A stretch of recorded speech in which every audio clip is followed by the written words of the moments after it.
Pale moonlight barely breaking through the clouds.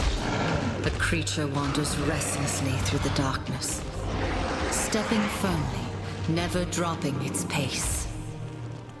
Its entire body honed to perfection. Finally, the clouds split apart, and the moon reveals itself. Silver light illuminates the land and the mountains. It dances. It runs. It trembles with unbridled power. And with an entranced roar, it shows its true form.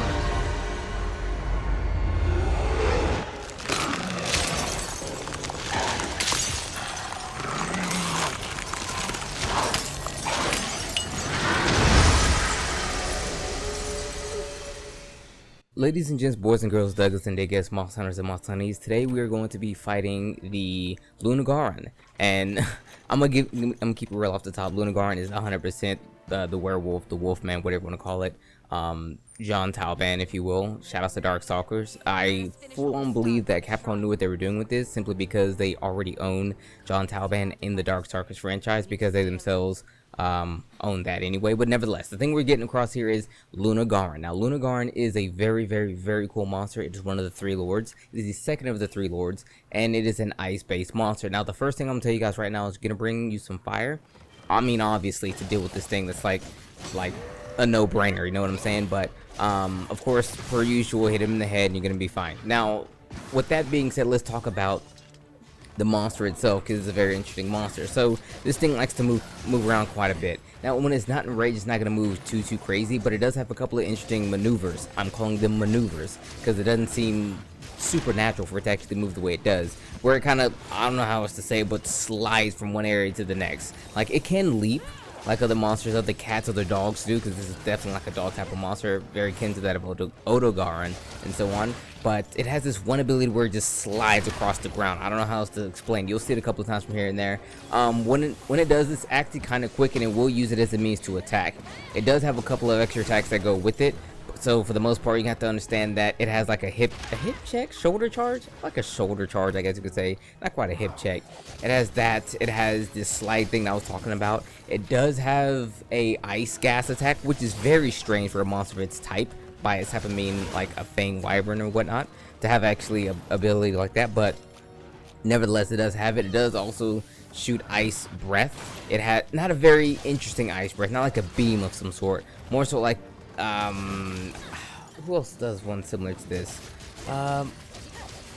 Honestly, kind of hard to say. It's like cold air, like the puffs of air, like the gas. It's like an ice gas, not like an ice beam. It will shoot it. It's not very common it does it, but it does do it. It will shoot it in a very akin pattern to that of the New Age Rathalos, where Rathalos would be in the sky, shoot the fire on the ground, and kind of wave it out like that in a straight line. Same scenario. Now, outside of that, that's the primary state. It does have multiple forms. It is a wolf in this form, and then it turns into Wolfman. When it goes into Wolfman, it's very akin to that of Zinogre. You know how Zinogre has this standard form, then this turned up form? Well, its turned up form is the Wolfman form. It, I won't say predominantly stands on two legs, but it will stand on two legs and on its hind legs, and it'll actually swing at you with its front arms. Now, it has this one attack that I can't see it any other way. If you guys have played Guilty Gear Strive, you know Pot, how he has I'm gonna show an image on the screen. It just looks like that, and I saw it and I was like, that's hilarious, it's funny to me. But anyway, it has a couple of interesting attacks, more notable attacks, a lot more powerful attacks. It isn't a monster that has a Nova, but it does also have another one of those abilities where the camera pans out and you kind of have to like focus your attention on it, because what it's going to do is going to give you a great big hug. Now, we've talked about monsters with hug attacks before. The Shogun Centaur and the Daimon Hermitaur. Their hugs are very similar to this one. Now, mind you, it has other hug attacks, lesser hug attacks, but at the end of the day, don't get gripped by these things. Don't do it. You don't want to give this man a hug. It's not going to feel too great. It hurts quite a bit. So just understand that with these attacks, it has quite a few different ways to close the gap on you, get closer, swipe at you, move around you, jump around to your blind spots and everything. So he's a very mobile attacker, whether he's in his wolf form or his wolf man form. I'm more afraid of his Wolfman form because he does more damage. He has a few other wildly tricks up his sleeve, and he likes to like maneuver himself behind you quite a bit. So outside of these particular things, that's his attacks. I will say that when it comes down to it, earnestly, the one that you might have to watch out for, not because it's a dangerous attack, but it's an attack that he can essentially throw at almost any given time, because most monsters, they attack from the front. He has this one weird attack where he uses his leg to kind of kick behind you. It catches you off guard simply because normally when you think, oh, I'm behind the monster, I'm about to go ham, so you overextend yourself, and then before you know it, you get kicked and you get tossed. Now the kick itself isn't a damaging attack, but it will knock you, will toss you, which is fine in some cases. So just be careful when you wire fall. He will follow up with that. He'll follow up with that with the hug. I've had it happen to me. It's not a good time. So watch out where he does this, and you should be okay. Again, of course, you want to do the damage in the front of the body, but if you can't seem to do that, more notably, I would again go for the back and just watch out for that back kick. Now, outside of all of this, that's pretty much him in a nutshell. He is an incredibly interesting monster. I do love the fight. I had to fight him quite a few times to get the things that I needed from him. I would recommend you guys go in here with like whatever you're very comfortable with. I was using dual blades in this particular hunt. I was not comfortable at all. This was the first time I've used dual blades in many years, actually, so I didn't know what I was doing. I was kind of mashing. I did learn that there was a couple of things the dual blade had that actually makes the fight a lot easier, but for the most part I was very new to this, so you're gonna see me failing, doing a lot of dumb stuff. Just note this because I'm a nooblet to this, but I'm recommending that you use anything you're actually comfortable with. I fought him with dual blades, not long sword, goodness, dual blades, lance, and gun lance, and I've had again more success with the lances, but I do find him able to be taken down with basically whatever you're usually good with. He's not one of those type of monsters that have an incredibly favorable matchup with any type of weapon, so just go in here whatever you're comfortable with and you're gonna come out here just fine. Now, one thing I need to really get off the top is that its gear is mighty. It has amazing gear. The armor is it's situational, but its weapons are nothing but top tier. Okay, so as far as the gear goes, we're looking at Crit Eye 2, Wirebug Whisperer 3, Agitator 3, Redirection 2, and Latent Power maxed out 5. Now, briefly, I'm going to go over this. Crit Eye, we know what that is, increase your affinity. Wirebug Whisperer is actually a really good ability. If any of you who really love utilizing your Wirebug abilities, this is a must-have. It reduces the cooldown timer and so on for your Wirebugs. That way you can use it a lot more often. Agitator, when monster gets pissed, you get a huge buff of attack and affinity, so it works all together in that regard. Redirection is a really cool ability, again, if you're one who likes to utilize all the, what they're called, silk mine skills and your different scrolls and whatnot. Whenever you swap to a different scroll, the red scroll I believe, and you do the little evasion thing, you don't get damaged or at all or anything like that, and you actually get a boost from it as well. It's a little complicated, just understand if you're one who uses a lot of those switch abilities, you're going to be in great hands. And then of course you have the latent power, which is a stamina boosting thing when it takes X amount of damage. Now like I said, his armor is okay, it's pretty cool, the skills and on it are pretty great, but the thing you really want to come out of Lunagaron is its weapons. It's basically a flagship monster, so it has weapons for every category, and every single one of them come with natural purple sharpness. Not a whole lot off the top, but it has a lot of natural purple sharpness to be had if you have handicraft. The raw is pretty solid, around 300, 290 to 310 I believe ish usually, but you get purple sharpness. Of course, it's also an ice weapon, so if you're actually going to be fighting a monster like Diablo or something like that who's very susceptible to that of ice, with the additional raw and the incredible sharpness, you're going to actually do a grand amount of damage. Now, if you're one who's 100% down for the element, it really depends on if you're going to run Aurora Somnicanth or this, but I thoroughly suggest you run this because natural purple is always good.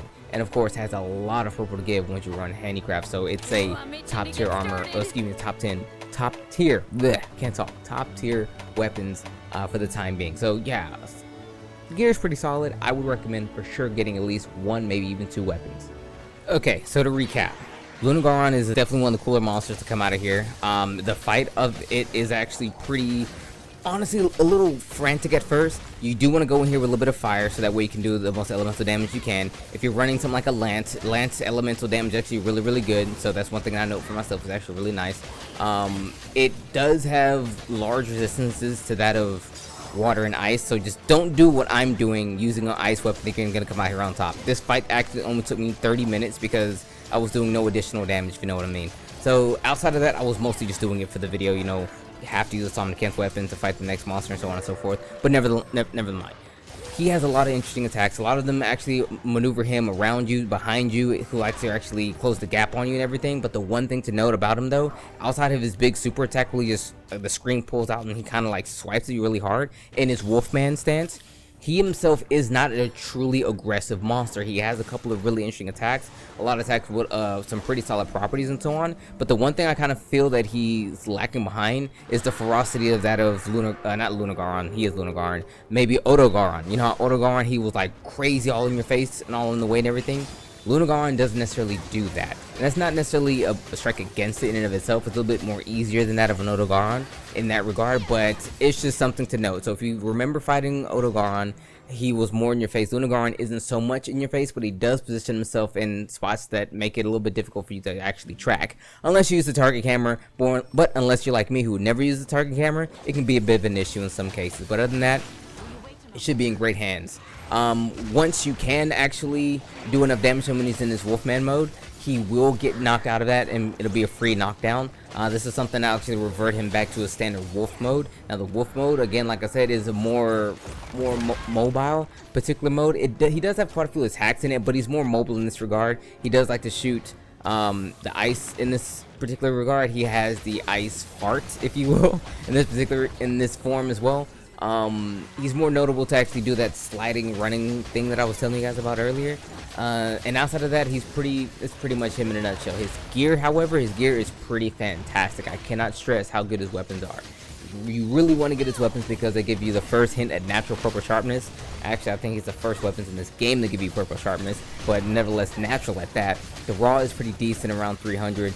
At this particular point, there are weapons with more raw, but the multiplier of purple sharpness is actually really strong, and the fact that you get so much with the promise of handicraft giving you much more, it's actually worth the trade-off in my opinion. So it's always a good thing to have at least one of those weapons in the back because hey, purple sharpness, can't get mad at that. But with that being said, everyone, it's been your boy Dak Notaway, aka the Dig Dug himself. Thank you so much for coming through and watching the video with me today. I'm sorry this video was delayed so much. So many things was happening in my personal life that was actually really upsetting me that I couldn't get this video out. This video was supposed to go out, like, from me speaking, like 3 days ago, almost 4 days ago. I was supposed to be doing other videos at this point, but I couldn't get any of it done because I had to take a trip to, I didn't have to take a trip to Arkansas. There was a trip being planned to go to Arkansas at almost an emergency kind of thing, but things fell through. My sister had a surgery. I had to go take care of that. It was a bunch of stuff happening for me in my life. I apologize, but we're gonna try and get these videos out to you guys as soon as I can. I am going to rush,